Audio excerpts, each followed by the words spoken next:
గిరి ప్రదక్షిణ ఎందుకు చేస్తారు? అష్టలింగాల మహిమ ఏమిటి? నమస్కారం. గత భాగాలలో పరమశివుడు అనంతమైన అగ్నిజ్యోతిగా ప్రత్యక్షమై చివరికి అరుణాచలగిరిగా ఎలా వెలిశారో తెలుసుకున్నాం. కానీ అరుణాచలం మహిమ అంతటితో ముగియలేదు. ప్రపంచం నలుమూలల నుంచి లక్షలాది మంది భక్తులు ప్రతి నెల పౌర్ణమి రోజున ఈ కొండ చుట్టూ 14 కిలోమీటర్లు ఎందుకు నడుస్తారు? ఆ ప్రదక్షిణలో ఉన్న రహస్యం ఏమిటి? ఈ సిరీస్లో తెలుసుకుందాం. అరుణాచలంలో గిరి ప్రదక్షిణను గిరివలం అని కూడా పిలుస్తారు.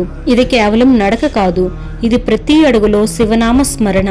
ఇది శరీర ప్రయాణం కాదు, ఆత్మను పరమాత్మ వైపు నడిపించే ఆధ్యాత్మిక యాత్ర. పెద్దలు ఒక మాట చెబుతారు, అరుణాచల గిరి చుట్టూ వేసే ప్రతి అడుగు అశ్వమేధ యాగ ఫలితంతో సమానమని.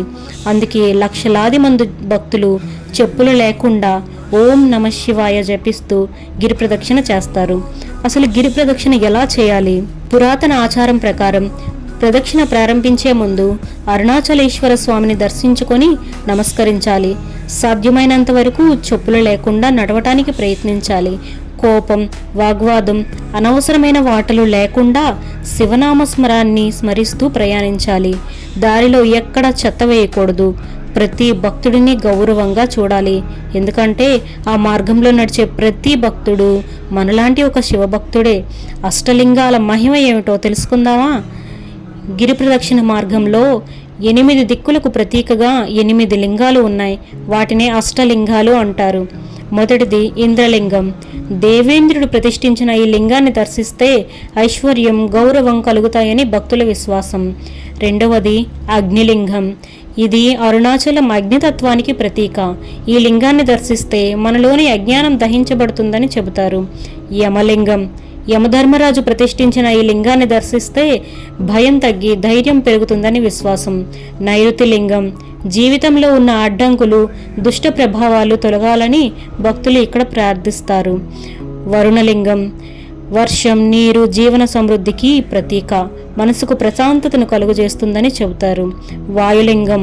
ప్రాణశక్తికి ప్రతీక. ఆరోగ్యం, దీర్ఘాయుషు కోసం దర్శిస్తారు. కుబేరలింగం. సంపదకు అధిపతి అయిన కుబేరుడు ప్రతిష్ఠించిన లింగం. ధన సమృద్ధి మాత్రమే కాదు, ధర్మబద్ధమైన జీవనం కూడా ప్రసాదించాలని ప్రార్థిస్తారు. ఈశాన్యలింగం. అష్టలింగాలలో అత్యంత పవిత్రమైన లింగంగా భావిస్తారు. జ్ఞానం, ఆధ్యాత్మిక వికాసం కోసం ఈ లింగాన్ని దర్శిస్తారు. పౌర్ణమి రోజున ఎక్కువ మంది వస్తారు. ఈ ప్రశ్న చాలా మందికి ఉంటుంది, పౌర్ణమి రోజే ఎందుకు ఎక్కువ మంది వస్తారు అని. పౌర్ణమి రాత్రి చంద్రకాంతి అరుణాచల గిరిపై ప్రసరిస్తుంది. ఆ ప్రశాంత వాతావరణంలో శివనామ స్మరణతో గిరి ప్రదక్షిణ చేయటం వల్ల భక్తులకు అపూర్వమైన అనుభూతిని ఇస్తుంది.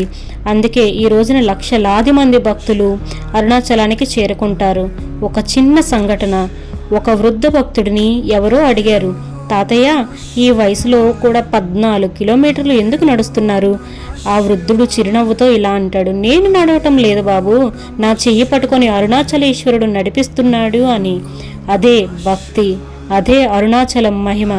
కానీ అరుణాచలం పేరు వినగానే అందరికీ గుర్తొచ్చే మరో అద్భుతం ఉంది.